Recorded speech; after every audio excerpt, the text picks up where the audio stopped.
em algumas reportagens a gente pôde ler ali, observar algumas de vocês falando sobre condições ruins de trabalho, né? Não apenas os salários atrasados. Eu queria que vocês falassem um pouco sobre isso, começando pela Gabi, minha xará. O que exatamente são essas condições? Muito se falou sobre não ter uma alimentação muito regrada e organizada pelo clube, também sobre algumas questões de equipamentos mesmo, como bolas, chuteiras, elásticos. O que você poderia dar de exemplo para a gente em relação a essas condições que o Real Ariquemes não dava para vocês em relação aí dentro do futebol feminino? Bom, na verdade a gente começa frisando que o protesto não é em si pelo salário, né? É claro que o salário é tão importante quanto, porque nós trabalhamos, nós cumprimos com as nossas obrigações, mas não só pelo salário. É para que a modalidade cada vez mais seja respeitada e que o futebol feminino possa ser tratado igual ou o mais próximo possível do masculino, né? As condições de trabalho, de treinamento, que sejam ali mais próximas possíveis, né? Então, hoje a gente sabe que as condições para atleta de um time de Série A não são as melhores, mas tínhamos material, temos alimentação, temos todo um suporte, mas dessa maneira que a gente coloca, né? A gente sabe que ainda não é o ideal. Para o que o futebol feminino está conquistando, ainda não é o ideal.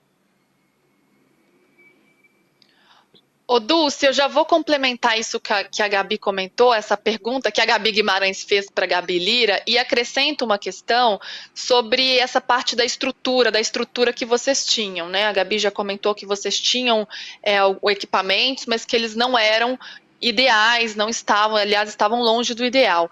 Vou pegar um trecho aqui de uma matéria publicada pelas Vibradoras, que diz o seguinte, que tem um relato de uma jogadora que não foi identificada, dizendo que vocês, ou que as jogadoras, só comiam quando estavam no hotel.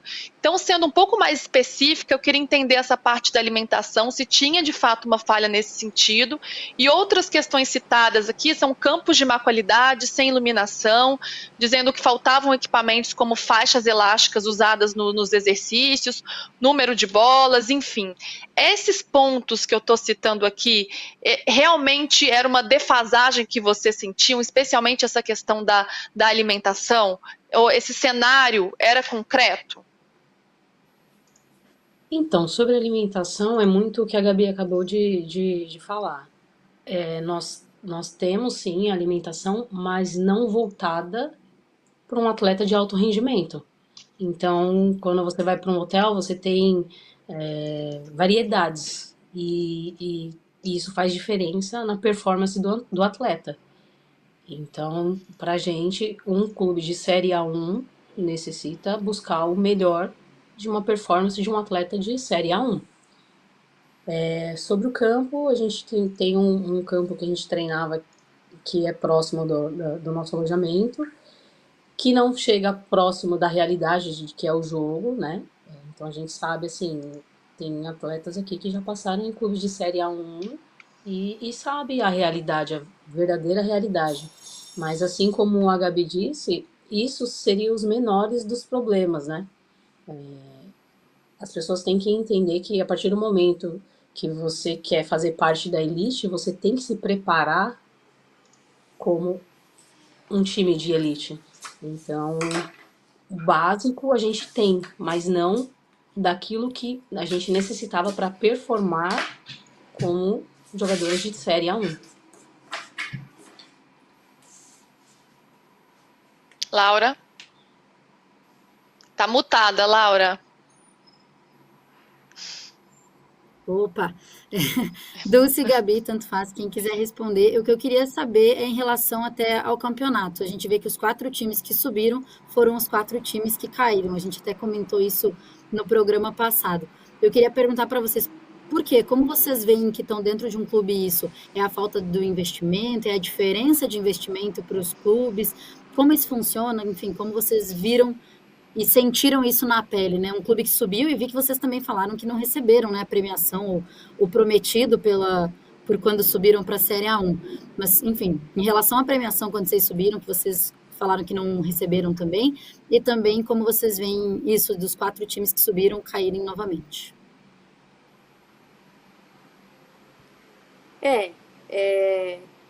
Claro que entre nós aqui sempre tem esse tipo de comentário, né? E acredito que seja muito a maneira como os clubes vêm investindo e tratando a modalidade, né? A gente sabe que hoje o futebol feminino ele está evoluindo muito na região de São Paulo, por exemplo. Então, eles estão qualificando e melhorando. E isso dá retorno para eles. Então, obviamente que uma vez que eles investem e eles veem que dá resultado, eles não querem regredir, né? E a gente sente isso dos clubes que vêm do uma 2, do uma 3 para a elite. Infelizmente, a gente sabe que muito se faz para que os clubes subam, né?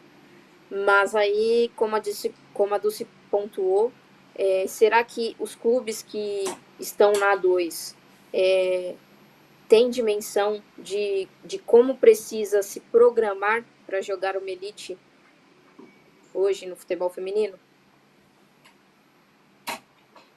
Perfeito, muito pertinente essa reflexão, né? E é o que a gente observa realmente no caso dos 4 clubes que subiram de 2022 para 2023.